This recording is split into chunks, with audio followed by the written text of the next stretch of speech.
Scythians arose from the Srubnaya culture of Bronze Age Eastern Europe, cousin of the Andronovo culture. Srubna culture was very closely related to the Indo-Aryan Andronovo culture. Ironically enough, the descendants of Andronovo reached West Asia earlier and spoke West Iranian and Aryan languages, whereas the geographically western Srubna culture was most likely East Iranian in linguistics.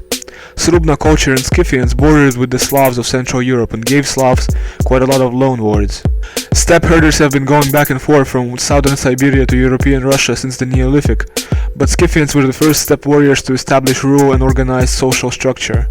Most of the confusion in regards to the origin of OG Scythians comes from the misuse of the term. In the past, historians would use Scythian to refer to any steppe nomad, which is of course incorrect. In fact, later medieval Turkic steppe nomads were about as different from Scythians as one can be. What are the genetics of Scythians? Let's look at Scythian samples in G25.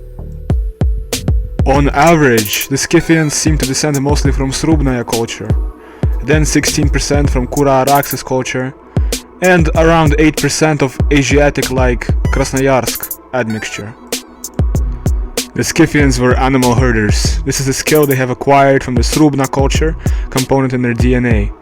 Eastern Scythians might have contributed greatly to the ethnogenesis of the Turkic ethnicity, but the rest of Scythians contributed to the formation of Eastern Iranian ethnicity. Scythians carried mostly paternal haplogroup R1a, which shows a paternal descent from the corded ware cultures, most likely the Fatianova culture, judging by the subclade Z93, which was only really common in Bronze Age Fatianova. After failing to conquer Median kingdoms in the Middle East, Scythians asserted their rule in Eastern Europe. They placed agricultural Slavs, Balts, and Mordvins under their governance. Scythian kingdom of 4th century before the birth of Christ predates Kievan Rus by a millennia.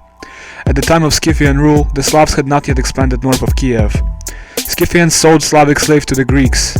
Scythians likely left a mark on the genetics of modern Ukrainians, Russians, and Mordvins, and an even stronger mark on West Asian East Iranic populations such as Tajiks, Ossetians, and Pashtuns.